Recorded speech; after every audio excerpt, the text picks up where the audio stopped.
No, mogoče čisto na hitro, če oba gosta predstavim. Njuna povezava je nekako tisto obdobje, ko sta bila oba na ministrstvu, ko ga je vodil Gregor Golobič. Jana je sicer raziskovalka z področja kemije, papirja in črnil. Materialov, kulturne dediščine, v redu. No, takrat je bila pa direktorica direktorata za znanost. Zdaj je pa, mislim, da v Upravnem odboru Evropskega inštituta za tehnologijo in inovacije, hkrati pa vodi še neko infrastrukturo v Trstu, raziskovalno. Pa ne znam točno povedati, kako se imenuje. CERIC. Central European Research Infrastructure Consortium. Okay. No, Jožef Gerkič je pa, mislim, da profesor računalništva informatike izvorno, potem je bil državni sekretar na Ministrstvu za znanost, zdaj pa je direktor Agencije za raziskovalno dejavnost. Tako da mogoče bi za začetek tega našega pogovora oba gosta vprašal, kako lahko nekako primerjata izkušnje iz tistega obdobja, ko sta bila na ministrstvu in teh kasnejših recimo funkcij ali pa zanimivih služb, ki sta si jih upravljala, ko sta bila mogoče v različnih vlogah, v različnih obdobjih. Kaj se da danes za nazaj povedati o tem, kaj se da mogoče pogledati za nazaj in drugače, videti skozi neke druge oči. In mogoče Jana. Zdaj, jaz sem seveda čisto v drugi funkciji, prej sem bila na ministrstvu, zdaj sem pa v direktorica raziskovalne inštitucije, ki je prejemnik sredstev iz ministrstva, sicer ne slovenskega, ampak italijanskega. Tako da prej sem bila pa raziskovalka, ko sem kandidirala na vse mogoče razpise, tudi koordinirala, mislim, da 3 evropske projekte in tako dalje. Tako da poznam to z vseh vogalov, tudi inovativni del, glede na to, da vmes sem imela pa svoj start-up. Tako da izkušenj imam z vseh teh stvari precej zelo različnih in za vse bi lahko rekla predvsem to, da ocenjujem, če so dobre, če sem imela občutek, da so se stvari nekako premaknile naprej. In moram reči, da ta občutek sem takrat v tistem času, ko sem bila na ministrstvu imela in sem bila s tem delom zadovoljna, tako kot ga imam tudi zdaj. In če ga ne bi imela, bi pač odšla tako, kot sem odšla iz ministrstva, ko so se stvari spremenile. Pa bomo še več pol rekla zdaj dobro. Ja, hvala. V bistvu najprej o spominih. Spomini so seveda lepi, čeprav je bil optimizem, vsesplošni optimizem zelo načet že v tistem obdobju iz raznih razlogov, ne zgolj finančnih. Portfelj ministrstva je bil širok, ožji seveda kot sedanjega in tem, ki so zdaj, ne zavidam širino tega portfelja, ker mislim, da smo zmožni omejenega obsega pozornosti. Torej, takrat sem se v glavnem sam morda bistveno več kot znanostjo, ker je bila Jana zelo aktivna kot direktorica, ukvarjal z visokim šolstvom in takrat celo informacijsko družbo, znamenit digitalni prehod je bil takrat aktualen in podobne zadeve. Tako da mislim, da glede strukture ministrstva kot organa se mi zdi, da je bila optimalna z manjšimi odkloni to, čemur smo priča sedaj v tej sestavi, se mi zdi, da je preveliko, ampak to je prosim moje mnenje osebno. Kasneje sem se vrnil na fakulteto, predaval in zagledal razpis in bral polemike sredi poletja 2014 in sem rekel, prijavil se bom in zdaj sem tukaj.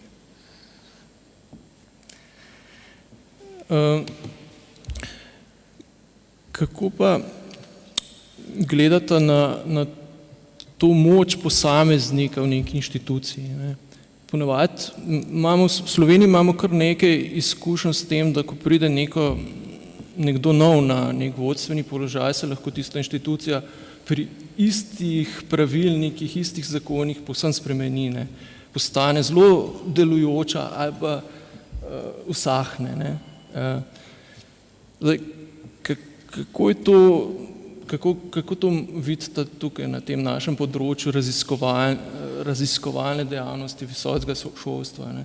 Koliko so posamezniki pomembni na teh vodilnih mestih, da porinejo naprej, koliko so pomembne ekipe, koliko so pomembne druge okoliščine zgodovinske?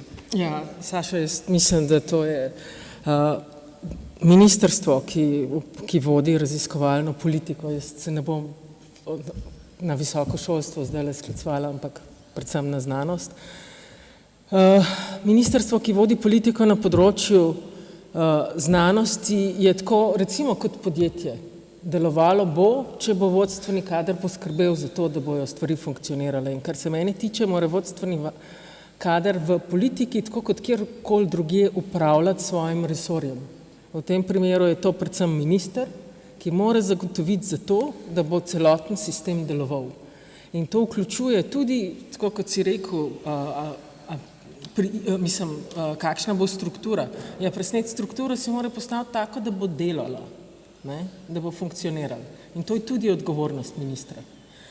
Žal se dogaja pri nas tako kot povsod drugod, da so ministri politiki, za katere ni rečeno, da naj bi bili tudi dobri menedžerji ali pa da se sploh zavedajo, da je v tem primeru dejansko gre za upravljanje sistema. Ne? Da ne gre samo za neko politiko, pa dekoracijo, pa fasado in tako naprej, ne? Pa popularne izjave, ki so všeč javnosti, pa novinarjem recimo. In zaradi tega pride do takih velikih nihanj, a sistem funkcionira ali pa ne. Jaz lahko rečem, da v tistem času, ko sem bila jaz na ministrstvu, je sistem funkcioniral zato, ker smo imeli zelo dobrega ministra, ki se je tega zavedal in je s sistemom dejansko upravljal. Gregor. Ja, tu se lahko pridružim, ampak ne bomo danes skoraj hvalili Gregorja. Vsekakor je bilo to obdobje izjemno poučno tudi. Namreč mislim, da je tudi znanost kot srednja lahko dojela, da je politična komponenta pomembna. In če to dopolnjuješ nekako z ekspertizo posameznikov, potem je to zelo dobra kombinacija.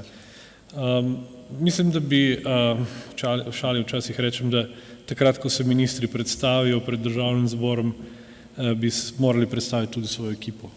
To bi verjetno povečalo učinkovitost in pripravo tudi na potem kasnejši mandat, ampak zdaj sem seveda v drugi vlogi in se vračam k temu vprašanju, ali je moč posameznika v inštituciji pomembna. Absolutno je pomembna, ni pa seveda vse mogočna.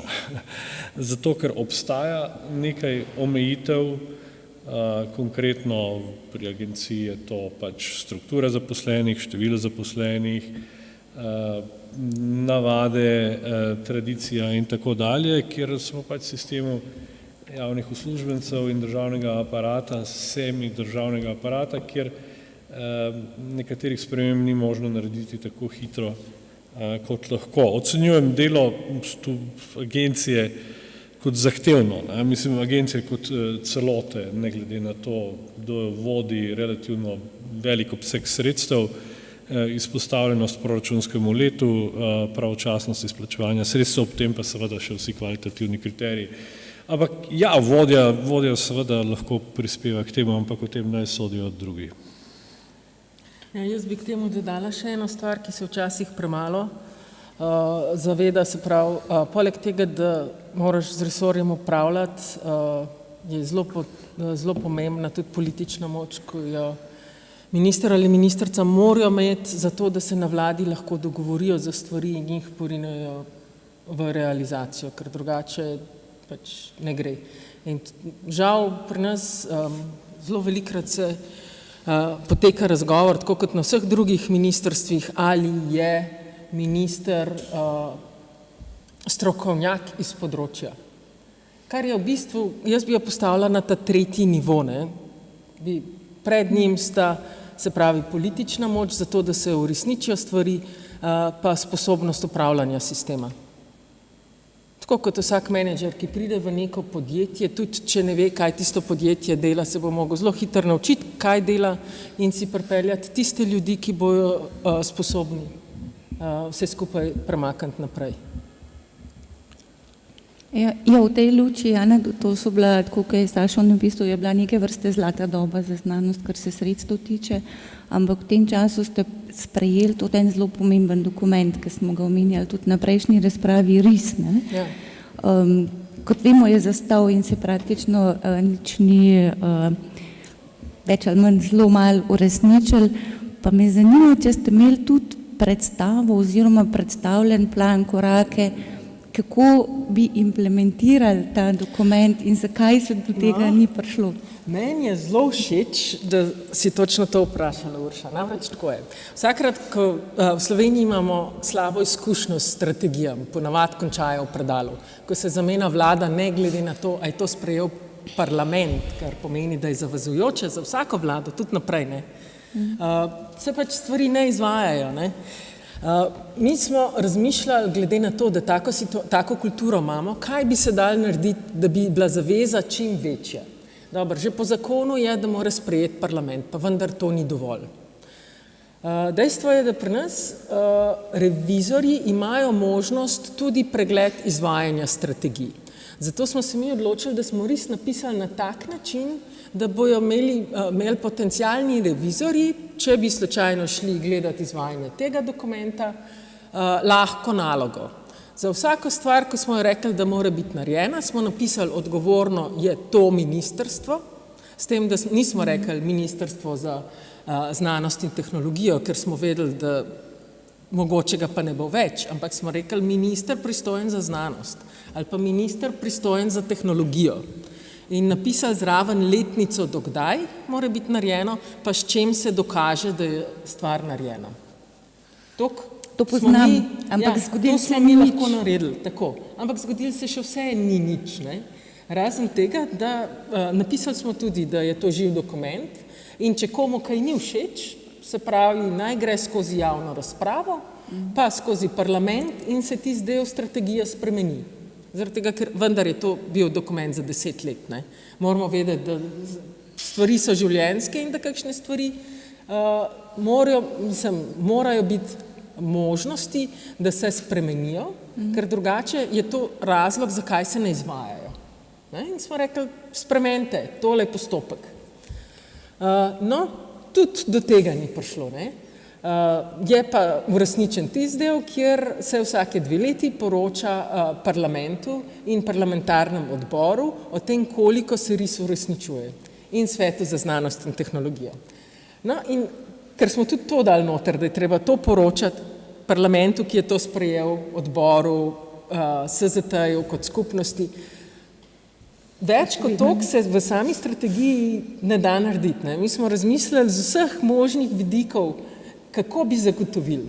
No in v tem primeru bi potem pa rabili parlament, ki bi torej zahteval, ja, če tole se pač ne izvaja, ne, kako zdaj to? Pa tega parlament ne naredi, pa odbor tudi ne. Raziskovalci tudi ne. Velikokrat slišim, da se RIS ne izvaja, ampak večinoma, skoraj izključno je tisti del, se sklicujejo na del RIS-a, ki pravi, koliko bo sredstev.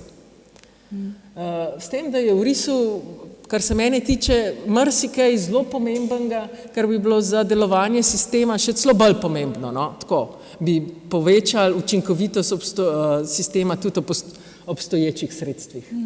Ampak tiste stvari se pa ne dajo izvajati, zaradi tega, ker je včasih tudi raziskovalna skupnost proti, kljub temu, da mislim, da je bilo pol leta javnih predstavitev in razprav o RIS-u in da smo poskušali upoštevati večino predlogov.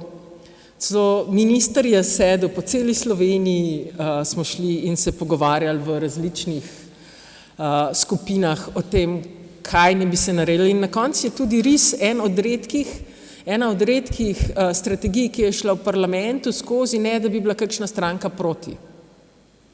Stvar je bila usklajena. Toliko smo se potrudili. No, pa se še vse ne izvaja. Ampak, glej, kar se tiče politike, je naredila, se pravi, smo prav razmišljali, kaj bi še naredili, zato da bi zagotovili čim večji meri izvajanja. Tako da v tem primeru lahko rečem, kaj so pa drugi naredili za to, da se izvaja. Ampak kdo je tisti, ki bi moral ta hip Vsi od teh, ki sem rekla, ne, raziskovalna skupnost bi morala zahtevati, ker ste vsi skupaj svoj čas vlagali v to, da ste sedeli z nami na sestankih in dajali svoje predloge, kako bi res naredili boljši. Parlament se je s tem ukvarjal, parlamentarni odbor se je s tem ukvarjal. Vse stranke so to prebrale. Ne?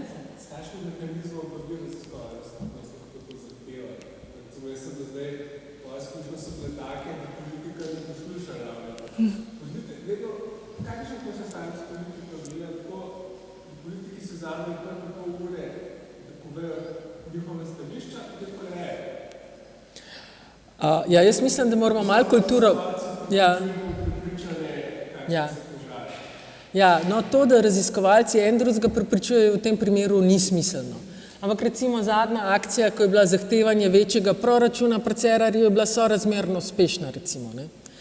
Zdaj, ne vem, jaz sem v svetovalni skupini avstrijskega ministra za področje znanosti, predvsem kar se tiče tudi evropskega sistema. In ko so tam, bilo je samostojno ministrstvo za znanost in visoko šolstvo in ko so se mislim, da pred 3 leti odločili, da združijo znanost z ekonomijo, je raziskovalna skupnost sprožila tako veliko diskusijo prek medijev, da se ministrstvo imenuje za znanost in industrijo, zaradi tega, ker je jasno potrebno povedati, da je znanost bolj pomembna. Zdaj si pa predstavljate, da bi se to pri nas zgodilo. Hočem reči, da se mora biti tudi skupnost drugače organizirana. Ampak jaz mislim, da bi moralo tudi ministrstvo pri tem nekaj narediti, zato da bi bila skupnost boljš organizirana. Kar pomeni ne samo ministrstvo, tudi ARS. Jaz mislim, da povsod da naša administracija, to, kar pogrešamo, je dejansko več pogovorov z raziskovalci, če govorimo o znanosti. Zato, da se tudi sistem bolj skristalizira, kako, kaj kdo želi in na kakšen način lahko to doseže. Pardon, ja.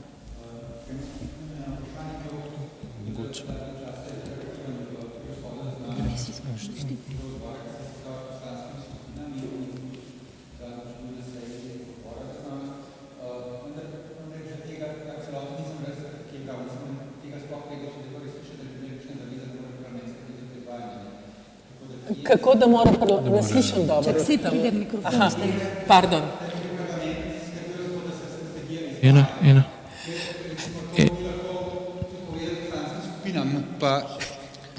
Poglejte, to pride, šlo je že 2-krat na odbor poročilo, ne? In odbor je poročilo sprejel. V tem primeru bi lahko, saj niso zadolženi za izvajanje, ampak lahko bi pa komentirali, ne? Lahko bi pa rekli, da tukaj nekaj ne funkcionira.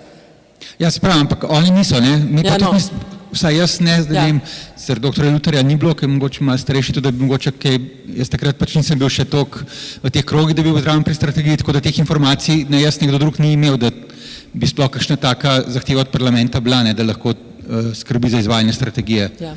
Predstavljanje mogoče pomanjkanje informacij, ne, da ja.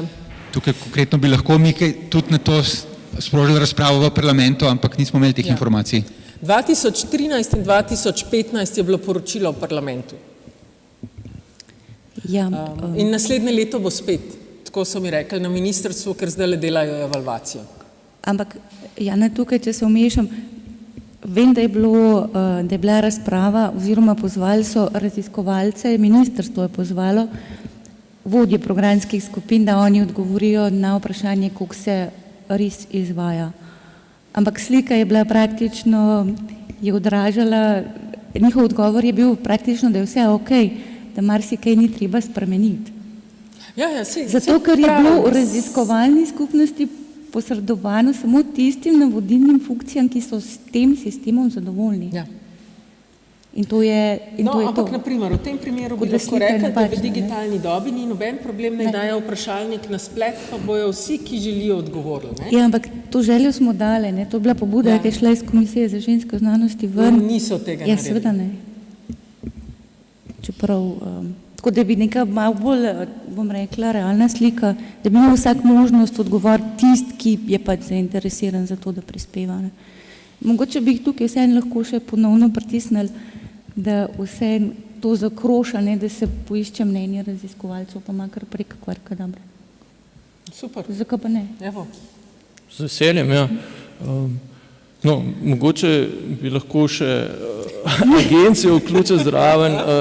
Kaj pri marsikjer Agencija na je sicer ukrepu, ne? eden izmed deležnikov, ki ni omenjen v RIS-u, razen med okrajšavami, ampak kljub temu se pogosto sklicujemo nanj in mislim, da povečanje sredstev, ki se nam obeta v letih 18 in 19, ni zgolj zasluga enega sestanka pri predsedniku vlade, čeprav je bil izjemno pomemben in sploh ne odzemam pomena, ampak vsako leto smo zelo analitskimi podatki opremili ministrstvo, kaj pomeni krčenje sredstev, če ostanem zaenkrat pri sredstvih. Tako da nekako so se v letu 2016 smo prvič lahko zaznali v finančnih izkazih povečanje sredstev za znanost preko agencije in to je tudi seveda večina sredstev. 17 bo še naraščajoče, 18 pa kaže res relativno dobro. Nismo še v letu 2011 ali 10, 9 seveda in tudi vrzeli ni možno kar tako zapolniti. Tisto, kar je, če se vrnem malce k nacionalnemu programu pa k njegovemu spremljanju, jaz mislim, da javna razprava pač je bila do neke mere, pa ne bi rad bil advokat ministrstva, ampak Svet za znanost in tehnologijo je izjemno visok organ, kjer je ogromno deležnikov. Pri nas je morda problem ta, da tisti predstavniki posameznih deležnikov, ki tam sedijo, ne prenesejo sporočil naprej. Anketa, ne vem, če ni celo bila, ampak ne bi dal roke v ogenj v zvezi z RIS-om. Mogoče ni bila poslana na vse naslove. Tako da to spremljanje je seveda pomembno, ampak spomnim se razprave na Svetu za znanost in tehnologijo, kjer se res, tako kot si rekla Jana, pač ustavljalo vse pri sredstvih. Včasih seveda stiska je bila velika, ampak vseeno ni dobro, če se ustavi pri tem, dajte nam sredstva, mi bomo že potem izvedli RIS kot tak. Mene moti tole, da pač strategije so tako negibne, sploh če so tako dolgoročne. In kolikor vem, pač ni te naklonjenosti, da bi se spreminjali. Čeprav bi lahko, tudi mogoče kateri vsebinski elementi, da o finančnih niti ne govorim. Tako da pomanjkanje strategij je pa resna zadeva, ker raziskovalno-inovacijska strategija je seveda večinoma organizacijski dokument, upravljanje znanosti, nam manjka tudi še vsebinski, recimo, mi smo še vedno izpostavljeni tako imenovanim dotam, razmerjem med posameznimi vedami oziroma še globje področji in tukaj je seveda potreben en razmislek, ali lahko malo več dinamike vnesemo v to ali ne. To je recimo ena taka nujna debata, ki bi jo bilo treba opraviti.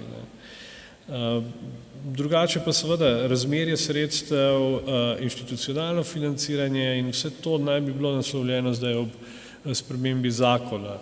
Na agenciji pozorno opazujemo, smo tudi v delovni skupini, ampak ni še začela res operativno delati, čeprav uradno je že začela, naslednji sestanek imamo 26. septembra.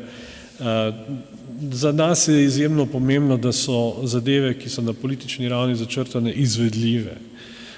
Izvedljive vsaj nekem časovnem obdobju oziroma z določenim prehodom, tako da so tiste končne določbe za nas izjemno pomembne v smislu stabilnosti delovanja sistema. Ne sme pa ga seveda to zapirati za karkoli novega. No in tukaj, ker sem načel že inštitucionalno financiranje, v glavnem poznate vsaj tukaj prisotni, sistem recimo temu stabilnega financiranja preko programskih skupin, pustimo vse podrobnosti zdaj glede zadovoljstva in nezadovoljstva z njim, in pa konkurenčnega financiranja preko raziskovalnih projektov.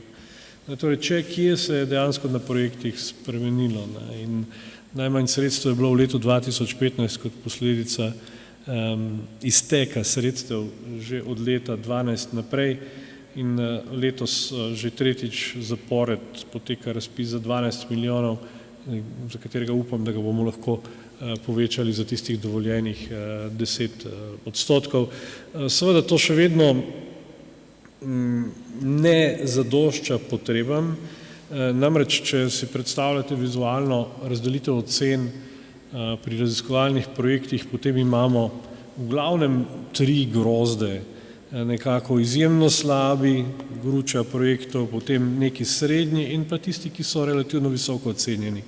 Mi moramo še vedno zaradi razpoložljivih sredstev črto potegniti znotraj oblaka visoko ocenjenih in ne pa tam, kjer bi bila logična meja med srednjimi in pa med najboljšimi. A vas lahko na tej točki prekinem, pa mogoče malo bolj usmerjeno, bolj ciljno. Že dolga leta je razprava o neprimernosti dvofaznih razpisov. V dvofaznih postopkih prav teh projektnih razpisov, ki jih omenjate. In junija ste dali zavezo, oziroma bom rekla ne, ste ponudili možnost, da se letos lahko zgodi, da bomo imeli enofazni postopek, pa me zanima, ker ni napisanih nikakršnih kriterijev, ne meril, kaj bi se morali zgoditi, oziroma kaj so tisti pogoji konkretno, da bo vaša odločitev ta, da bo postopek enofazni. Ja, torej, to je bila že večkrat načeta tema, ne, tudi v tem auditoriju. Ja, dali smo možnost, da gre v enofaznem postopku, ampak število prijav je bilo ponovno tako visoko letos, da bo verjetno uradne odločitve še ni, verjetno potekalo v 2 fazah. Zaradi tega, ker v prvi fazi poteka z 2 recenzentoma, smo preračunali, koliko recenzentov, kateri so na voljo in potem ožji izbor se bo naredil v drugi fazi. Pa poznate morda še kje v Evropi, znotraj Science Europe, ki združuje vse agencije evropske, da ima to vrstno prakso? Praktično vsaka agencija ima. Z povabljenimi, ki niso ocenjevani na prvi fazi? Prosim? Z tem, da nekateri preskočijo prvo fazo? Ni vabljenih. To je zavestna odločitev. Mislim, res, še enkrat, prosim, bi podpil. No, nekateri niso na prvem ocenjevani. Prijazno prosim, če lahko dokončam stavek. Hvala lepa. Torej, vabljeni so bili nekoč tisti, ki so imeli visoke točke, bibliometrične in tako naprej, so bili neposredno povabljeni v drugo fazo. Zdaj je neposreden vstop v drugo fazo pogojen zavestno odločitvijo programske skupine, da ne prijavi več kot en projekt, kot se izteka. In se lahko odloči tako, lahko pa ne. Letos se jih mnogo ni odločilo za to varianto in imamo tudi zaradi tega več prijav, kot smo morda pričakovali. Vabljenih ni, skratka. Neposredno uvrščeni, pardon. Ti si hodila nekaj. Prosim. Ja, zdaj, a boste vidva še nadaljevali? Ne bova. Okay. Pa bom pa šla jaz nazaj na eno stvar, ki si jo prej omenil, Jože, si rekel, da agencija je sam postransko omenjena v strategiji. To je bilo namenoma. Namreč mi smo strategijo želeli postaviti način za upravljanje sistema ob spoštovanju neodvisnosti agencije. Ne? V našem sistemu se agencijo, država pač ustanovi agencijo, če prenese določena pooblastila, kar pomeni, da tista pooblastila potem nima več ministrstvo, jih ima agencija. In agencija v vašem primeru ima pač točno veš, katera pooblastila. Ja. In ko smo pripravljali RIS, raziskovalci so se večinoma želeli pogovarjati o kriterijih za sprejemanje projektov na vašem projektnem razpisu. In mi zavestno nismo želeli imeti teh tem v strategiji. Zaradi tega, ker imate vi svoj znanstveni svet, svoj upravni odbor in je to spoštovanje neodvisnosti agencije za to, da bo upravljala svoje delo kvalitetno. Se strinjam s tabo in to ni bil znak prizadetosti, ampak pojasnilo tistim, ki še vedno iščejo agencijo v samem risu. Agencija je prisotna posredno, namreč agencija dobi usmeritve od pristojnega ministrstva in na podlagi teh usmeritev pripravimo potem program dela in finančni načrt, na podlagi sredstev, ki so na voljo. In ta program dela in finančni načrt, o njemu razpravljamo z znanstvenim svetom, še bolj pa z upravnim odborom in seveda mora dati ministrstvo soglasje k njemu. Takšen je postopek. Tako da za nas so tiste usmeritve izjemno pomembne in tudi zdaj v primeru povečanja sredstev seveda to ne krni naše avtonomije, ampak nam daje vsebinske usmeritve. Pri izvajanju postopkov smo seveda povsem avtonomni. Tako, s tem, da si ne bi kdo predstavljal, da je kaj več, usmeritve so zelo kratke in naprimer rečejo, povečanje sredstev je tokle, prioritetno ne gre recimo v projektni razpis. To so tovrstne usmeritve. Ampak potem, ko to realiziraš oziroma poskušaš nesti program dela, je to zahtevna naloga. Mogoče ena taka tema, ki se vedno znova ponavlja, je, da je težko nekaj spremeniti, da pač so neki procesi birokratski zadaj, da so strukture zadaj, da so ljudje zadaj, ki so v nekih agencijah in da je težko neke nove navade uvesti. Po drugi strani se pa vsakih nekaj mesecev zgodi nekaj, kar je skoraj revolucionarno, se sprejme kakšen nov pravilnik, ki postavi na glavo določene stvari. Se mi zdi, da je to nek paradoks v tem. Do določene mere. Ja, zadeve je relativno težko spremeniti, ampak to ima tudi svoj namen, da so postopki takšni, kot so, zato ker v tem času lahko premislimo postopke. In letošnje leto, ko je, pa ne bomo šli zdaj v detalje, je bil en zaplet glede tolmačenja nečesa pri pravilniku, ki je lani začel veljati. Je seveda vsakdo, večinoma so priznali vsi, da a je bil v javni razpravi, nismo opazili, zdaj smo šele opazili. Torej, potrebna je določena pozornost, velja res za vse segmente.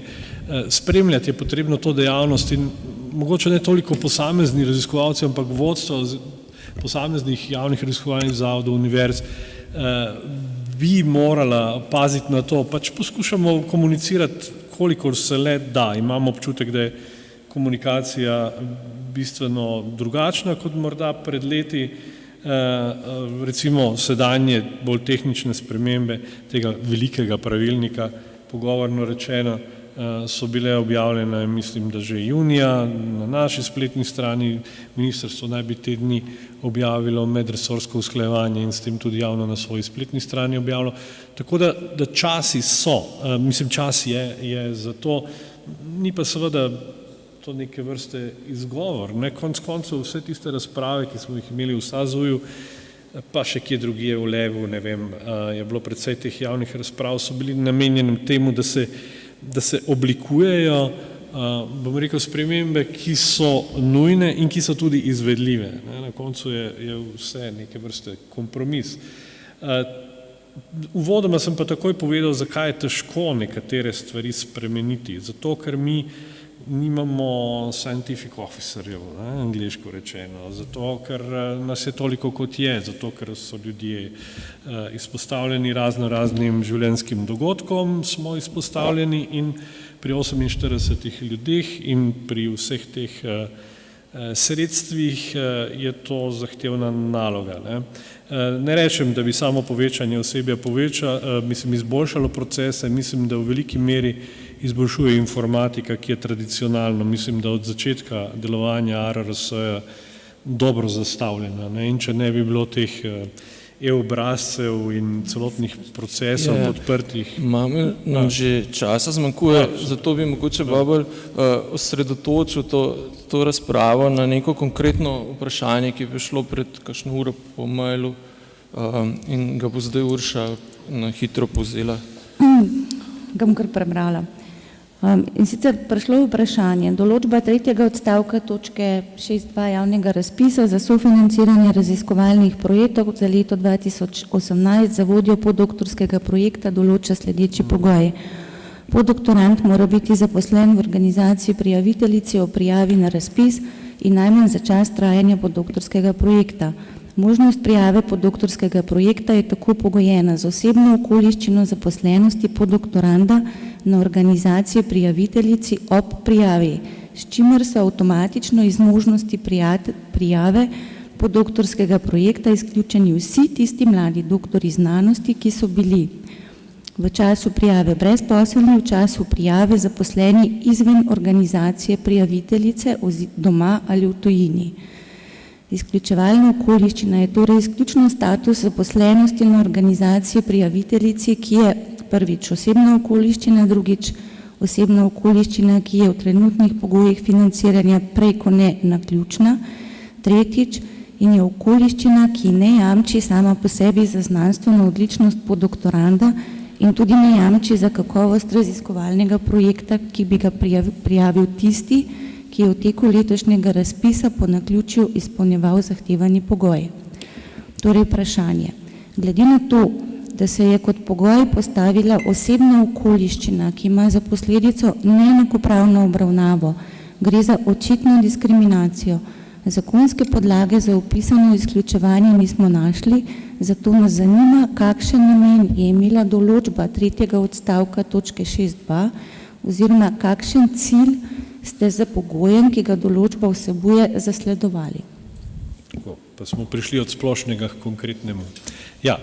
Mislim, to je zelo razburno. To je vprašanje, ki je bilo, ne, to je vprašanje, na katerega smo odgovorili pred 4 meseci, mislim, da isto zelo podobno formulirano že v medijih tudi in tudi na spletni strani. Eksplicitno zanima naslovitelja, a ne, kakšen cilj ste s tem pogojem, ki ga določba vsebuje, zasledovali? Kakšen je bil cilj, da se je to zgodilo? Glejte, še enkrat bom povedal, kako nastanejo spremembe v pravilniku. Nekaj administrativnih predlogov, nekaj jih doda znanstveni svet, doda jih kaj upravni odbor, potem je mesece in mesece v javni obravnavi, kot je bil tudi ta člen, in potem še v medresorskem usklajevanju. Zdaj, lahko po spominu, ne, glede na to, da sem se ukvarjal s tem, ker se lahko strinjam z večino teh navedb, ampak cilj ene razprave se spomnim, da je bil takšen, da se uredi zaposlovalna politika oziroma da je tudi neka predvidljivost za te mlade podoktorske študente zajamčena. Ampak argumenti so prevladali in v novem pravilniku tega ne bo. V letošnjem razpisu, da je bil tudi pač Mlada akademija. To je v pravilniku, to ni v razpisu, to je v pravilniku člen. V pravilniku, ampak v letošnjem razpisu, ki sloni na pravilniku, kjer je to zapisano, je bilo tako, naslednje leto, ukolikor bo pravilnik sprejet, v spremenjeni obliki tega ne bo. Tako da ta problem je bila upravljena razprava tudi na znanstvenem svetu, je v bistvu rešen, ampak pri nas se pojavlja vprašanje, če za trenutek lahko pustim ta opis osebnih okoliščin, ki so upravičene in razumljive ob strani, kako omejiti število prijav. In pravega načina dejansko ni, ob zmožnostih, ki jih imamo številu recenzentov in podobno. Zaradi tega, ker smo se izognili bibliometričnemu omejevanju prijav.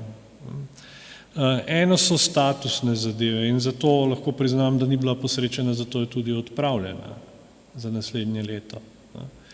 In drugo so pa, ali bi lahko kapacitete, razpoložljive kapacitete preslikali potem tudi v število prijav, ki lahko pride, ampak to ni možno, ne? Ko je razpis odprt, je odprt za vse. Tako da moj odgovor na to vprašanje je takšen, da je ta določba odpravljena na naslednjem razpisu, ki bo temeljil na spremenjenem pravilniku, bo ta določba odpravljena in pričakujemo, da se bodo pač prijavili vsi tisti, ki bodo našli raziskovalno organizacijo, ki se bodo dogovorili z raziskovalno organizacijo, da jih prijavi na postdoktorski projekt. Namreč prijavitelji so vedno raziskovalne organizacije, torej pravne osebe na vse razpise, ne pa posamezni raziskovalec. To pomeni, da se morajo notranje uskladiti. Ampak sej, da ne bomo preveč zašli, prijavitelji so tudi na evropskih razpisih, Marie Curie konkretno, a ne individualnih organizacij skupaj z raziskovalcem, ki je lahko v hipu prijave brezposeln. To ni neka praksa, tako da to ni problem in seveda, vkolikor je projekt sprejet, je to zaveza organizacije, da ga vzame in s njim sklene pogodbo. Nikjer ni pogoj, da mora biti pač. Vse tega nisem pojasnjeval toliko vam, kot mogoče širšemu občinstvu. Če prav razumem, so se znanstveni svet, upravni odbor, direktor in ministrstvo zavestno odločili, da je to noter. Glejte, zavestno tudi vsi, ki so sodelovali ali niso sodelovali v javni razpravi. Mislim, ne morem vam odgovoriti na to vprašanje. Dejansko v razpravi je prišlo do tega, da je takrat preprosto bilo odločeno in ne spomnim se, da bi bila daljša razprava prav v tem smislu. Ja, če kdo resno misli, koga prijaviti, potem pa ga najprej zaposli, naj bo z njim, naj bo vključen v raziskovalni proces. A lahko tukaj na tej točki ostavimo? V to razpravo niso bili vključeni sigurno ne mladi raziskovalci, ki jih je prav ta odločba v tem letu postavila na Zavod za zaposlovanje brez možnosti, da bi v drugem letu pridobili projekt. Predlagam, da je tudi eno ločeno. Pogoj, da se zaposliš, je, da si že zaposlen. Mislim, na nek način, če prav razumem. In to namenoma. Ne vem, ne razumem. Glede nezaposlenih pa bi bilo dobro mogoče eno posebno razpravo narediti. Pa dajmo konkretno, pa glede, bom rekla, kolega, ki je trenutno v tujini, je pridobil Marie Curie štipendijo in je na njej do konca novembra. Se mu izteče podoktorski projekt, a na ta razpis ne more kandidirati, čeprav bi mu recimo omogočil, da bi nadaljeval v Sloveniji s svojim raziskovanjem. Te določbe ni več. To je očitno zlaganje. Se mislim, da smo zdaj tukaj povedali. Mogoče bi lahko še publiko malo pritegnili, da odpreš še kakšno zanimivo temo. Če smo še eno vprašanje, prej ste že nakratko omenili institucionalno financiranje, o katerem se tudi veliko govori, tudi v povezavi z novim zakonom o znanstveno-raziskovalni dejavnosti.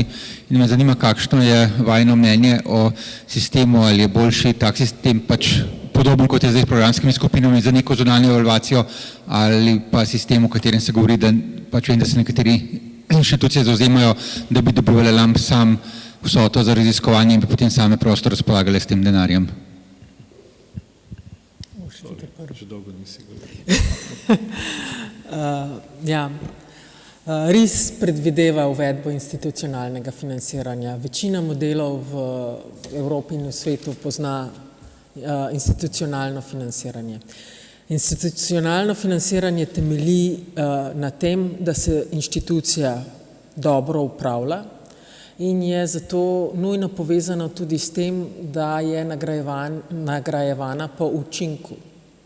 Se pravi, to mora iti z roko v roki. Ne samo, da gre iz programskega financiranja na institucionalno financiranje, ampak da je vsem jasno, da če bo inštitucija upravljana boljše in da bojo vnaprej znani kriteriji, da jih bojo nekatere inštitucije dosegale bolj kot druge, se bo to tudi odražalo potem recimo v financah, ki jih bo inštitucija pridobila. Jaz mislim, da vkolikor se pride do institucionalne evalvacije, se pa zraven ne vzpostavi sistema za evalvacijo učinka naloženih sredstev, bo dejansko prevladalo lobiranje, neke notranje sile, ki ne bojo rezultirale v ničemer dobrem. Tako da dejansko gre za odgovornost inštitucije, da se upravlja in jaz sem prepričana, če inštitucijam rečeš, glejte, dobro delite, pa boste dobile več, da se bojo sistemi znotraj znanstvenim svetom z sistemom zunanjih strokovnjakov, z evalvacijami inštitucije, da se bojo lahko potem še boljše upravljale, da se bo vse to vzpostavilo. Ne bo se pa vzpostavilo čez noč, zaradi tega, ker naši znanstveni sveti na inštitucijah kot prvo so samo notranji, se pravi, nimaš nobene perspektive od zunaj, da bi ti lahko ljudje rekli, poglejte, tale sistem takole ne funkcionira, preveč ste zaprti, prevladujejo druge sile, ki ne temeljijo na odličnosti. Notranji misliš? Znotraj inštitucije, znotraj posamezne inštitucije. Prav, da ne bi bila še vedno neka zunanja evalvacija, tudi če prav razumem. Ja, jaz mislim, da jaz sem absolutno za to, da se uvede institucionalno financiranje. Pri tem je več načinov, kako se ga uvede. Institucionalno financiranje omogoča, da se institucija bolje upravlja. Če je pri nas direktni odnos agencija do raziskovalne skupine z 3 raziskovalci, lahko upravljanje inštitucije odpišemo in to je pri nas eno od glavnih problemov, da sistem ne funkcionira. Politika zaposlovanja ni več pomembno. En kup sistemskih stvari, ki jih mora inštitucija uvesti, v tem sistemu odpadajo. Je pa to korak, ki ga je treba temeljito premisliti, kako se ga izvede. Izvedljivost je res dejansko to vprašanje. Nobenega dvoma sicer o potrebi po institucionalnem financiranju ni. Sedaj je tako, da imamo ustanoviteljske obveznosti, ki so relativno skromne in zelo različne. Po drugi strani pa imamo pač programsko financiranje. Mi vidimo neko prehodno obdobje, ampak to je samo mogoče malce omejen naš uvid v ta prehod in sicer tako, da se evalvacije programskih skupin naredijo po vseh inštitucijah, po posameznih vedah ali pa posameznih področjih in se potem v 3 letih sestavi institucionalna slika, kjer se seveda upošteva potem tudi vidik upravljanja in druge zadeve. Ključen moment bo, ampak zdaj lahko samo o tem ugibamo, dokler nimamo tega predloga z ministrstva, na kakšen način preiti iz današnjega kvazi core fundinga, recimo na pravi core funding. Sam še eno pripombo, ki ste že omenila, glede na vložena sredstva, to se mi zdi zelo pomembna pripomba, ki se v Sloveniji pač ne upošteva zaenkrat. Pri nobenih ocenjevanju se ne upošteva raziskovalcev, s kolikimi sredstvi dejansko ta raziskovalec upravlja. Ne glede to, ima nekdo programsko skupino s 7 raziskovalci, 7 FTI, ali ima nekdo, odvisen samo od projektov, katerima lahko enega ali pa pol raziskovalca, ocenjuje se ga z istimi vatli in po istih kriterijih. Tako da to je, mislim, da zelo pomemben, ki se bo treba tudi učiti direktorju. Vlagam, da je bilo treba to tudi razmišljati, kako to upoštevati. Vsekakor ne more nekdo, ki dobi €1 milijon ali pa nekdo, ki dobi 50 000 €, ne more istih rezultatov proizvesti, pri nas se pa pričakuje, da jih bosta.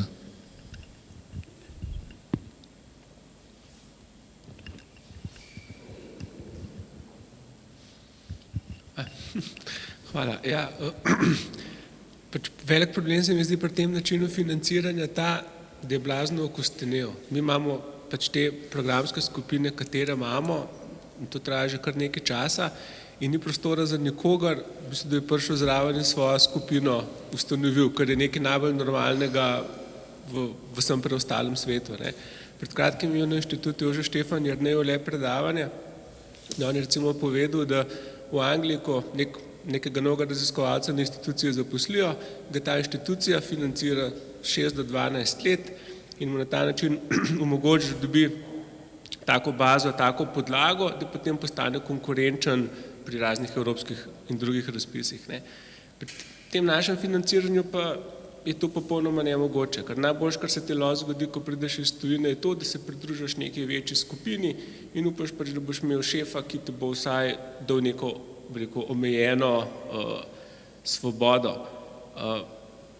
Pričemer pa ni enostavno nobene možnosti, da bi prišlo do nekega tega običajnega pretoka, ker bi starejši raziskovalci poskrbeli za vzgoj mlajših raziskovalcev in bi se potem prišlo do te izmenjave. Recimo velik problem se mi zdi, da potem trenutno na projektih sta recimo podeljena 1 ali pa 2 projekta na enem področju. In recimo vodje programskih skupin so praktično brez konkurence, ko konkurirajo na teh projektih. In če je en projekt podeljen na enem področju in se prijavi vodja kjerkoli programske skupine, ga bo dobil. A pa imamo recimo primer, ker sta podeljena 2 projekta, enega vzame vodja programske skupine, drugega pa vzame Slovenec, ki že 30 let dela in živi v tujini in je recimo 10% zaposlen na neki fakulteti. In zaradi tega v bistvu ni prostora ravno za tisti kader ljudi, ki so nekako najbolj produktivnem obdobju življenja, se pravi, to so ljudje po postdoktorskem izpopolnjevanju v 30, v 40, enostavno ni prostora za njih. No, ampak naprimer, ravno institucionalno financiranje bi temu lahko pripomoglo, ne? Točno takmu sistemu. Inštitucija bi imela svojo strategijo, kjer bi se odločila, katere so njihove prioritete, katera področja bi radi razvijali. Če bi videli, da je recimo v tujini kakšen dober raziskovalec, ki je pripravljen priti k nam, bi mu lahko zagotovili programsko skupino. In ker bi zato tudi več sredstev potem dobili, ker bi bili njihovi outputi večji. Agencija ima že nekaj časa, že dolgo, to možnost preoblikovanja programskih skupin, ki se pa ne uporablja ne bi v 2 ali 3 primerih. To pomeni, da se kakšna velika programska skupina razdruži ali se združijo manjše in podobno. To je avtonomna odločitev raziskovalne organizacije. Torej, določena fleksibilnost je z tega tehničnega vidika vnešena, ampak res ne želimo kot agencija posegati pregloboko v kar avtonomijo raziskovalnih organizacij, čeprav to od nas pričakujejo, nažalost prevečkrat. No, ampak tukaj se pokaže tudi to, da recimo v tem primeru direktorji kot prvo direktorji inštitucij nimajo ravno neke moči, ker to je tudi vezano s sredstvi, način upravljanja pri nas poteka prek programskih skupin. Kot drugo pa se pravzaprav znanstveni svet in direktor v tem primeru se močno izpostavljajo, ko začnejo predstavljati programske skupine, pa predlagajo, da ljudje od nekje grejo, pa grejo v novo skupino.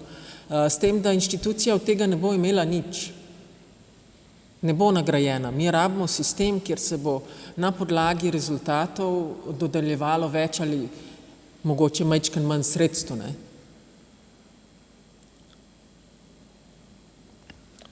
Podobna dinamika. Težko je odvaditi nekoga, ki je, bom rekla, skozi desetletje dobival sredstva in mu nekako odrežati pico, ampak to so te ljudje, ki odločajo in bi morali biti pripravljeni narediti spremembo, ki je pač ne želijo, ker jih bo drug interes. Jaz imam pa še eno vprašanje za vas, Jerkeš. Pa me zanima, ker ste se prijavili na to funkcijo, ker to je funkcija, bom rekla, oseba, direktor je vedno izpostavljen kritiki, tudi že vaš predhodnik, Franci Demšar je bil deležen marsikakšne kritike iz različnih koncev. Pa me zanima, kakšen je bil vaš cilj oziroma kakšen program dela, kaj je bil vaš moto ob tej prijavi oziroma želja, kaj spremeniti pa. Kaj vam je uspel, kaj je bilo sploh v vaši moči, pa kakšno željo imate vnaprej? V 6 točkah sem podal svojo vizijo in vsake pol leta si vzamem čas in odkljukam ali pa prečrtam, če mi je kaj uspelo ali ne. Cilji so klasični, v skladu s pristojnostmi agencije, hkrati pa sem želel storiti korak naprej v smislu javnosti dela agencije, njenega položaja v javnosti in morda malo razbremeniti tale videz, bom rekel, kako ne rečem, avtoritete, ki ni potrebna, ampak je to agencija, ki svoje delo pač profesionalno izvaja, pri tem pa ima ves čas dialog z okoljem. Tako da rezultati prihajajo seveda počasi, okoliščin je kar precej zelo zanimivih, najbolj zanimive so tiste, ko najmočnejši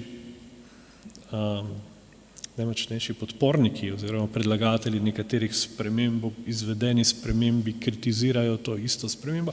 Mislim, cel kup je takšnih anekdotičnih zadev, ampak resnično, tako kot smo tudi ARRS po 10 ali 12 letih dobil strategijo, je objavljena na spletni strani, kot smo zapisali v prvi točki strategije, je dejansko zagotavljanje stabilnosti financiranja kar pa ne sme iti na račun seveda novih inštrumentov in teh sprememb. Neki koraki se dogajajo, recimo Seal of Excellence smo že realizirali. Lahko vprašam pod vprašanje. Ja. Prejšnjem posvetu smo veliko govorili o statusu quo. Ne? A ta stabilnost je sinonim za status quo? Ne, status quo. Mislim, ta stabilnost pomeni, da raziskovalne organizacije in s tem raziskovalke in raziskovalci 5. v mesecu res dobijo sredstva na račun. Zato, ker vsakič to niti ni tako preprosto. Če kakšen postopek ni končan, če ni formalnih pogojev v ozadju, potem se lahko sistem zelo zaustavi in zaradi tega so včasih potrebne hitrejše rešitve oziroma morda ne dovolj dolga razprava o kakšni zadevi, krajša, kot bi si jo morda želeli. Jana? Jaz sem hotela predlagati, glede na to, da vsaj, ker jaz ne sledim ravno razvoju naših pravilnikov, ampak jaz sem razbrala iz tele diskusije, da kljub temu, da je pravilnik v javni razpravi, so potem raziskovalci presenečeni ko enkrat pride v veljavo, ne, kakšne so spremembe v določenih razpisih, ki pa potem prav življenjsko vplivajo tudi na njihovo delo. Jaz bi predlagala, da okolikor se da, se pravi, če časovni okviri dopuščajo, da bi agencija organizirala javno predstavitev sprememb in povabila raziskovalce, da pridejo na to javno razgrnitev in se posebej razloži, kakšne so posledice, ker tisti pravilnik, toliko se še spomnim, da je zelo dolg. In okolikor ne veš, kaj so spremembe, ker ni track changes, kakor jaz vem. Problem je še metodologija. Ampak Jana, to je bilo narejeno.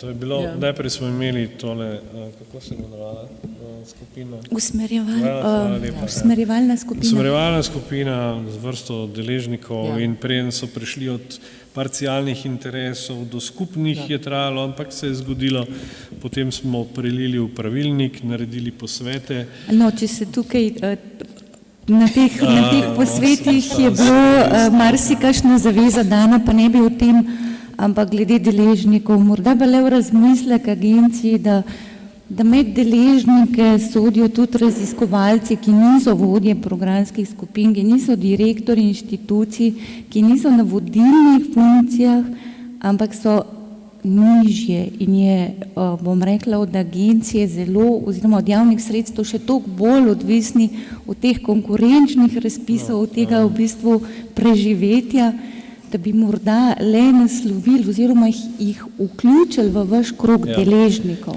Vabila so vedno institucionalna in mi ne moremo rektorju univerze te in te reči, ne tega pa ne. Se mi govorimo v bistvu, da bi bil nek odprti forum.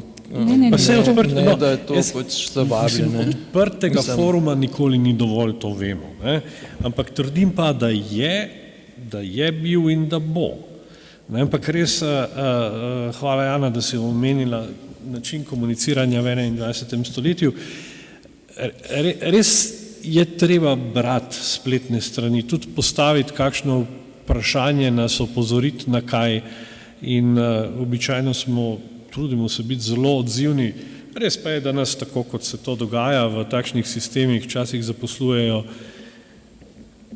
izjemno minorne zadeve in jemljajo ogromno truda in kar nekajkrat se zadnje čase dogaja, mogoče je to posledica tudi finančne krize, da poskušajo raziskovalci prenesti neke medsebojne spore ali pa svojo inštitucijo na raven agencije, kar seveda ni prava raven. Tako da temu se poskušamo izogniti in res za sistemske zadeve uporabiti. Je mogoče agencija kdaj razmišlja, ker zdaj se ogromno razprave dogaja na Facebooku, Twitterju, da bi tam odprla to se zgodi lahko samo, glede tega sem res old school in dejansko želim, ko je vprašanje postavljeno, želim kvalificirano odgovoriti. Žal, družbeni mediji so izjemno pomembni za indikacijo posameznih pojavov, ampak zelo težko pa zaključimo razpravo na tistem mestu, ki se mnogokrat odvija zelo daleč. Ne. In tako da sem trenutno malo zadržan glede tega, čeprav lahko rečem, da sem od začetka bil na nekaterih medijih prisoten, ampak trenutno sem se odjavil z Facebooka. Pa ne zato, ker bi bežal pred odzivi ali kaj takega, jaz sem jih zelo malo dobil. Se ni bilo mišljeno, vi osebno, agencija? Ne, se vem, ampak povem, saj govorim recimo tudi na ta način, kaj bi poskušal odgovoriti na to vprašanje preko osebnega vtisa. Predvsem v tem smislu, da v bistvu težko pripelješ odgovor na dostojni ravni v istem mediju. Ne. In potem ostaja nekako tista sled debat, tako da sem še vedno pristaš pri reševanju tako formalnih zadev. Če mogoče malo skrajšam, je zelo velikrat, ko ste omenili, da gre za osebne neke spore ali pa neke zaplete.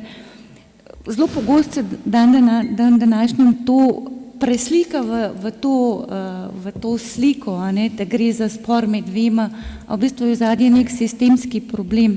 In tukaj bi se lahko prek medija, ki je Saša omenil, pač prišli do tega, da ni to nek posamezni primer, ampak da je to neka, tako rekoč, ustaljena praksa oziroma neko dogajanje, da bi to zaznali in tudi, bom rekla, poiskali, kako lahko rešimo to zadevo. Ja, v tej pozitivni strani, ne negativno. Vsekakor, ampak ne bi želel, da narobe razumemo to, kar sem vam omenil prej glede teh sporov. Pač nekaj zadev je konflikti znotraj programskih skupin, upokojevanja, brez soglasij, prevzem oziroma imenovanje novih članov programskih skupin, to, kar je recimo pri nas dokaj vsakdanje, ampak rešujemo. Ampak vidimo skozi to tudi, da včasih pač vsi odnosi znotraj nekaterih raziskovalnih skupin, tako kot povsod verjetno v naših življenjih, niso idealni. Ne? In hotel sem samo to poudariti, da za take primere porabimo morda preveč časa, ker jih je pa treba rešiti. Tako da bi se mogoče od tega oddaljil, ker sem sam zameglil situacijo s tem. No?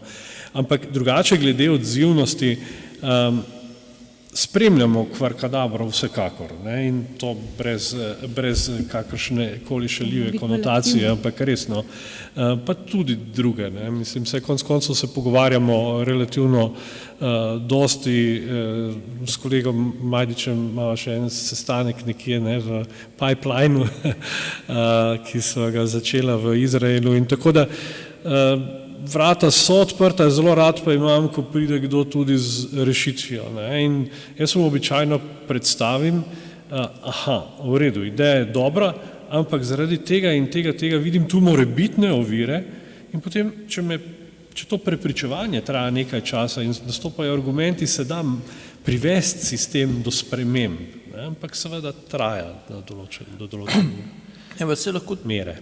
To idejo zelo konkretiziramo. Recimo, da se odpre nek Twitter account, kjer se objavlja vsa sporočila za javnost, za začetek, ki jih agencija itak pripravi. Ne? Lahko, ampak na Facebook stran, kjer se isto začne pač delati in tukaj pač to ni vezano z nobenimi sredstvi in z nobenim dodatnim delom. Ne? Tako da mislim pa, da bi lahko zelo odprlo to razpravo.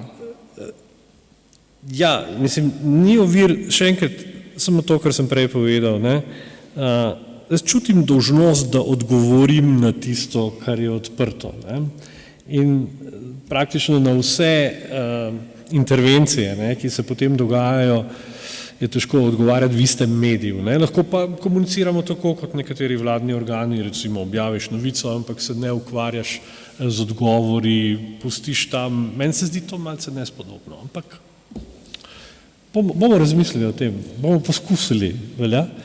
Ni obljuba, prosim, ampak ja. Še kakšno vprašanje, komentar, ideja? Tamle še. Glede ocenjevanja, ocenjevalcev za projekte. Čeprav razumem, ima ARRS neko skupino stalnih ocenjevalcev, ne uporablja recimo nekih ad hoc ocenjevalcev, katerim se pošlje projekt glede na tematiko, s katero se ukvarjajo. Ja, mislim, korpus ocenjevalcev, ki jih predlagajo znanstveni sveti ved in jih verificirajo vsako leto, je obsega približno 5000 ocenjevalcev. Od tega se jih seveda odzove zelo malo. Naš odziv je tam približno od 4 se en odzove, zdaj, ko smo imeli srečanje direktorjev 5 držav, so zelo podobni rezultati v vseh novih članicah. Pri kakšni Avstriji so recimo drugi atraktivni momenti, da se odzivajo zelo visoko kvalificirani ocenjevalci. Torej, ocenjevalci so problem vseh agencij praktično, ki poskušamo imitirati procese Evropske komisije ali pa najboljše prakse. Prosim, Mogoče sem tukaj en intermezzo, ker se ravno sodelujem za portugalsko agencijo in pri ocenjevanju. In v njihovem pulu smo praktično vsi, ki sodelujemo tudi na evropskih razpisih za Evropsko komisijo. Praktično ni ene osebe v naboru, ki ne bi bila tudi na seznamu za ta isto področje na komisiji. Mislim, da jih je tudi pri nas kar precej. Zanimiv bi bil podatek videti to prekrivanje, prav pogledati, ampak tu je en časovni zamik, zato je to malo... Hočem reči, da so osebe z izkušnjami, da ne bi težko rekel, da so brez... Ja, vsekakor, saj iščemo, tudi reviewer, finder uporabljamo in tako dalje, ampak nam input formalni predlog za ocenjevalca pride dejansko preko znanstvenega sveta vede. In tudi znanstveni svet vede lahko odloči kot ekspertno telo potem, da katerega ocenjevalca pa ne pokličemo več, recimo, tudi to se dogaja. In ocenjevalci dobijo navodila glede na to, kakšne projekte ocenjujejo oziroma kakšen tip, obseg projekta je. Zato, ker recimo zelo velikrat, predvsem na prejšnjem razpisu, sem slišal veliko problemov, ko je izgledal govorim za prvo fazo, kad ocenjevalci ni vedel, kakšen projekt ocenjuje, ker je recimo podoktorski projekt ocenil slabo, ker je rekel, da ta doktorant ni organiziral, ne sedi v dosti komitejih, ni organiziral dosti znanstvenih srečanj in pa ni povabil drugih uglednih raziskovalcev v Slovenijo, da bi imeli predavanje. In teh primerov je bilo res veliko, tako da se v bistvu poraja vprašanje, a ti ocenjevalci vejo, kaj ocenjujejo. Ne vem, koliko jih je, ker glede na pritožbe, ki jih dobivamo, pač nekaj jih je, ki polemizirajo tudi seveda samo oceno, vsebino ocene, ki sicer ni predmet pritožbe. Smo zelo pozorni pri teh zadevah. V prvi fazi v bistvu teoretično vsaj ocenjevalec lahko napiše, kar hoče, pa se ni možnosti pritožbe. Zato to je en velik problem z prvo fazo. Tu nismo unikatni, tu je dejansko tako tisto, kar morda manjka, ampak zdaj širimo razpravo od zelo splošnih zadev, je tisti scientific officer, ki bi to pregledal, prijazno vrnil, ne da bi posegal v integriteto ocene in opoziral mogoče na kakšne formalne pomanjkljivosti. Ampak lahko, rad bi tisti prejšnji stavek končal, da glede ocenjevalcev. Zdaj, mi smo tudi ta navodila, recimo, navodila seveda so nekaj, kar se sproti izboljšuje. So bile zadeve, kjer sem čudno pogledal pri kakšnih zadevah, ko sem prišel na agencijo, takoj videl možnosti izboljšave in smo potem tudi izboljšali. Tako da takšne stvari se ne morejo dogajati oziroma bistveno manjši meri tudi zaradi tega usklajenega poročila ocenjevalcev. Letos smo ga testirali na raziskovalnih programih in se je odlično obneslo. Jaz upam, da bo tudi na projektih, kjer jih pa bo dosti več. Mogoče sam en predlog, ne kritika dopota. Recimo prav temu primeru, ki ste omenili scientific officer, nekdo bi moral pogledati poročilo, ker je dejansko se zgodi, da je neprimerno, da pač odgovor recenzenta ne odgovarja na vprašanja, ki so mu bila zastavljena, so saj v tujini marsikakšni agenciji državi rešili na način tudi na Evropski komisiji z uvedbo chairov, bom rekla, nekega nadzornika izmed pula, ne notranjega, ampak znotraj pula recenzentov bolj izkušenega, ki ima to vlogo, da koordinira delo samih recenzentov in se je to izkazalo kot zelo dobra praksa, recimo za vsako področje, ki je posebej. Ne. Ja, mi imamo v ta namen recenzenta poročevalca. Ne, to govorim v celem panelu, recimo bom rekla naravoslovje ali tehnika, da je strukturirano, da niso to ljudje, ki so znotraj, ampak je eden izmed ne ocenjuje, ampak vodi samo delo. Ne vem, meni se je zdelo to zelo tako transparentno in marsikaj pozitivnega prineslo, pa izboljšali sam postopek tudi ocen in tudi poenotili skalo, ker le ima nekdo pogled v več ocen. To je le predlog. Ne, se absolutno, mislim, glede predlogov vse poznamo različne sisteme, mislim, da zelo natančno, dovolj natančno, kaj je možno tega realizirati, odvisno od virov, od zmožnosti preobrazbe obstoječih kadrov. In ne smemo podaljšati postopka, ki je že zdaj administrativno izjemno dolg. In če bi zdaj imeli še tisto vmesno fazo neke vrste vračanja recenzij takrat oziroma prošnje za dopolnitve, prijazno opozorilo za nedoslednosti, bi seveda še dodatno podaljšali. V drugih agencijah to ne drži, ne? Na Portugalskem konkretno se zavrti pred pol leta okrog zadeva. Zelo slabo slišim. Pravim, da na Portugalskem konkretno, ampak tudi Evropski komisiji se zavrti v precej krajšem času z vsemi temi prek uporabe sodobnih pripomočkov in orodij. Mogoče še eno vprašanje, zadnjo vzamem. Ja, dober večer. Mogoče, če bi se sam mečkam vrnili nazaj k naslovu, mislim, da sem nekje opazil neko besedo etika ali etični monitor tukaj. Zdaj, kaj, mislim, mene moti veliko zadev.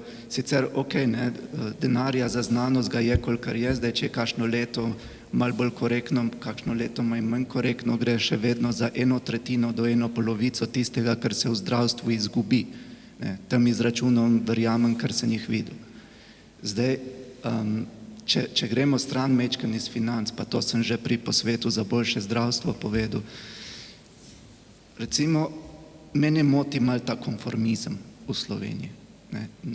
Nek predstavnik univerze, recimo, da neke zelo sporne izjave v medijih ali pa obtožuje nekoga brezpredmetno, brez vsekakršnih dokazov in tako dalje.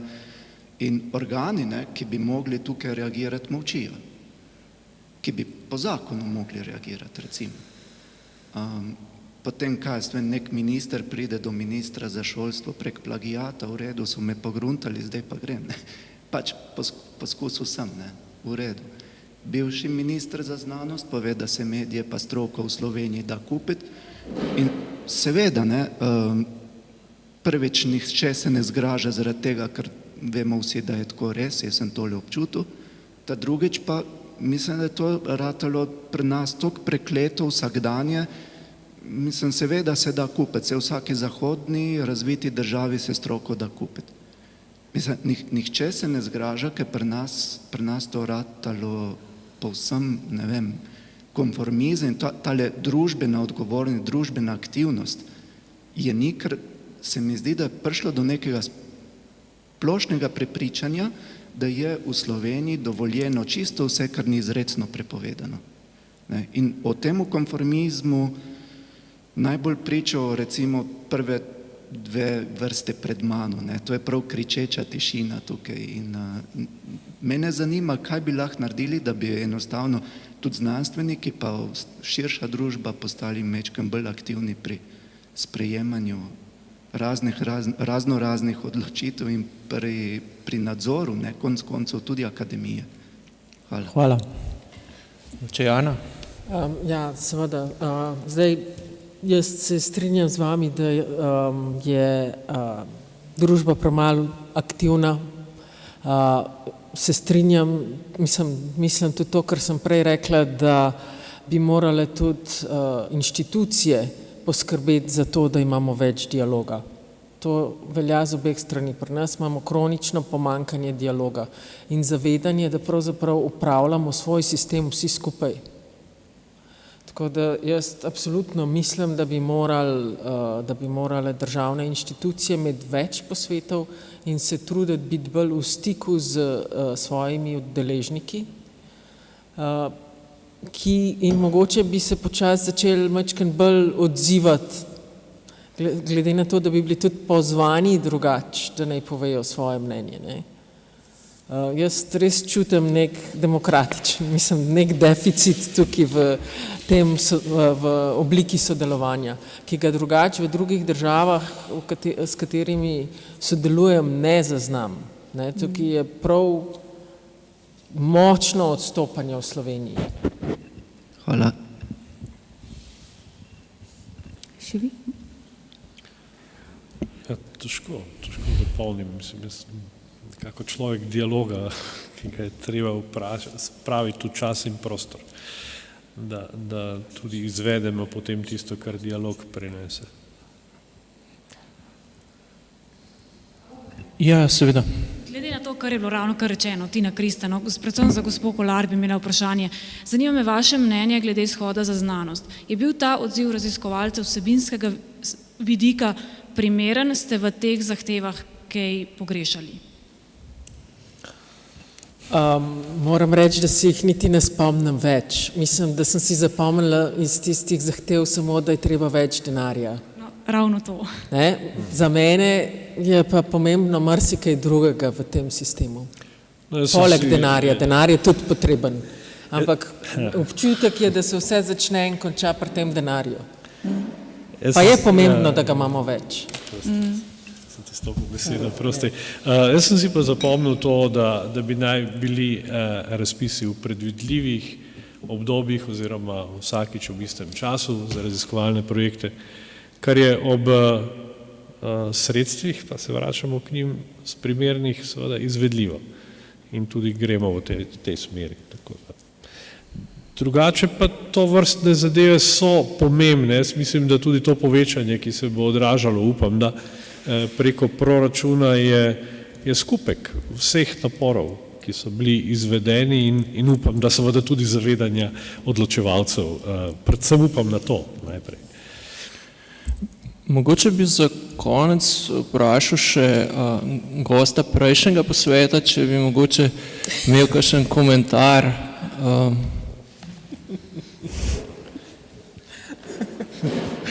Mislim, da sem bil zadnjič dosti dolg. Ne, ampak bi se na to navezal. Danes sem videl na Twitterju eno nešportno izjavo aktualne ministrice na njenem akauntu, ki se nanaša na šport, kar je presenetljivo ravno danes. Namreč, če bi imela, ne vem, če je to izrekla v okviru tega drugega, so rekli v oglasu radijskem, že drugega kongresa odprtih izobraževalnih verov in tako naprej. Če bi imela čarobno paličico, bi podvojila takoj sredstva za znanost in šolstvo in verjetno tudi šport. Kar se pa pravzaprav dogaja ta hip, ne? To slednje.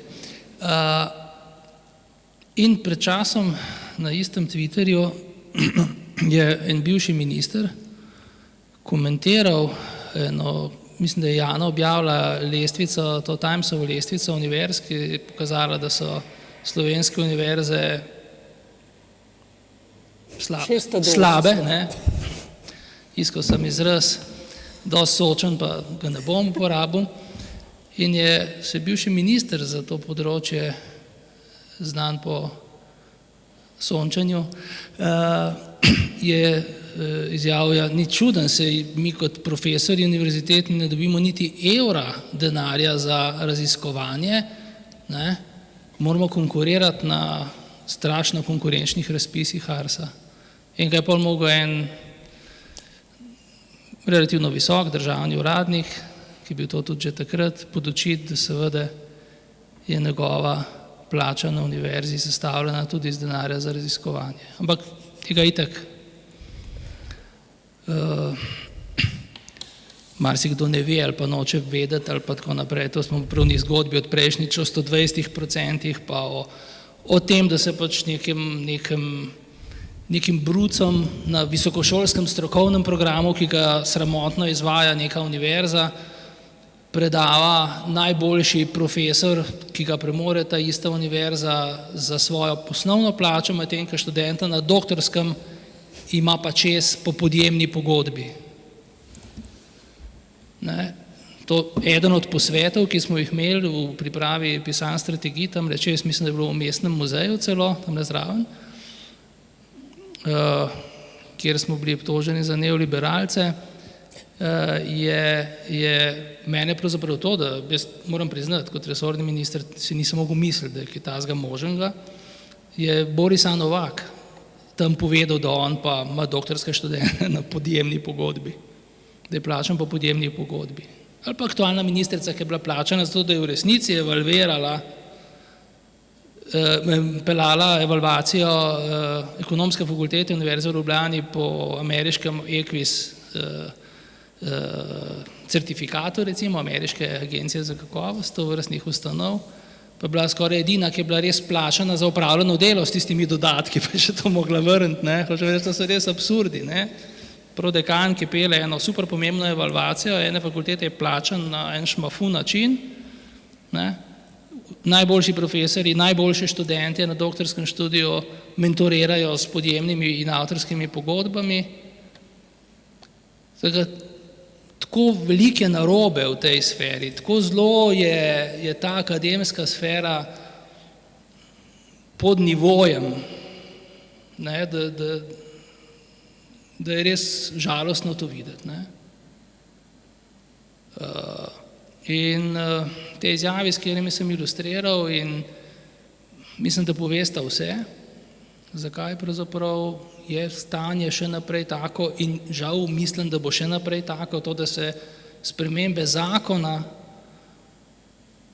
recimo raziskovalne dejavnosti, prvi sestanek, čeprav razumem, bo 26. Ne? Se pravi, pol leta pred začetkom volilne kampanje in koncem tega sklica, to pomeni, nič ne bo. Ne? Vse te kolobocije z tisoči recenzentov, ki se evalvatorjev, ki se ne odzivajo, to vse odpade s tem, ko se pride na institucionalno financiranje. To, da je ARS, da se z ARS-om tukaj le ask me anything, kako je bilo tole danes, ne? Za ARRS, ne? Ukvarja z enimi stvarmi, ali pa da se polemizira o tem, ali bomo ta urni mehanizem perfekcionirali, ne? Da bo še na desetinko sekunde bolj natančen, pa da bo imel še tisto, čemu švicarski uradi rečejo komplikacija, ne? Tem najbolj zahtevnim mehanizmom se reče komplikacija, ne? Da bo še neka komplikacija zraven, ki jo na koncu vlada mogoče samo direktor, za prejšnjega je to sigurno veljalo, da je bil mojster te fizike, to ne vodi nikamor, ne? Perfekcionirati nekaj, kar je v definiciji slabo. Tako kot je ta agencija postavljena, je postavljena slabo in generira med drugim ta konformizem, o katerem je prej govora.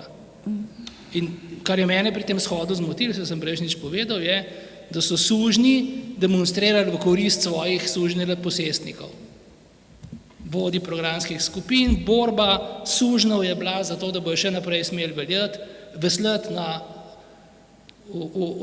ladjah, ki se jim reče programske skupine, v katere so v podpoljubi vklenjeni. Tako da stvari so tako boleče, jasne, vidne, vse se ve in nič se ne zgodi in mislim, da se zelo verjetno tudi ne bo. Ker je, kot sem prejšnjič rekel, status quo najvišja oblika po definiciji soglasja. To je tretje družbeno soglasje Slovenije, je status quo. Vse, kar to ruši in Bog var, da bi se zdaj res na spremembe res ne zgodile, pa torej institucionalno financiranje, kaj hujšega, zunanja evalvacija, pa pa smo mogli med sabo reči Bobov Bob, pa reči ti že trošiš denar, desetletja, output je premajhen, da ne uporabim drugega izraza, ne bomo te več financirali, ne? Kjer je direktor inštituta? Kdo se bo zameril svojim, bom rekel, do včerajšnjim kolegom v skupnem boju pri Arsovem koritu? Kdo? Tukaj mislim, da ni mogoče, ne? Ni mogoče pričakovati, da bi, in tudi sem prejšnji citiral, ne, akademika Žekša, ne. Ni mogoče pričakovati, da bodo mrliči preselili pokopališče. In politiki pa tudi ni videti, da bi se kdo naredil neumnost in se, bom rekel, fokusiral na to področje, ker v bistvu manjka, to, kar je Jana prej rekla, te strategije bi mogle biti ustava akademske sfere, na katero bi se vsakem sklicevala, ampak ne v točki dajte nam več denarja, ampak v točki naredimo tiste spremembe, ne, ki so pomembne, da bomo res postali ena primerljiva, spodobna, ambiciozna akademska sfera, katere ambicija se ne izčrpa v tem, da ima alibi za nekaj, da se nekaj ne da, da nečesa ne zmore, v tem, da so krivi drugi. Ali je to ARS, ali je to bolonjska reforma na visokem šolstvu, zmeraj je nekaj zunanjega, ampak v resnici je to ta hrup na eni strani idealno dopolnilo nevzdržnega ali pa vzdržnega pravzaprav, ne, inertnega statusa quo. Tako da na eni strani lahko čakamo, da bo akademska sfera poskušala postati akademska, ali pa da se bo morda da bojo stvari postale kritične. V tem smislu je fajn, da bojo ta dodatna sredstva ARS-u dodeljena, ne? Ampak po drugi strani bojo pa delovala evtanazično. Ne? To je problem. Ne? Zagotavljala bojo prolongiranje sistema, ki ima v jedru konstrukcijsko napako in se imenuje proizvodna neakademskosti akademske sfere, v grobem recimo. Tako da, ne vem, če ste imeli to v mislih, ampak v osnovi je pač stanje res slabo in se mi zdi, da veljamo pogledati v oči kot takem.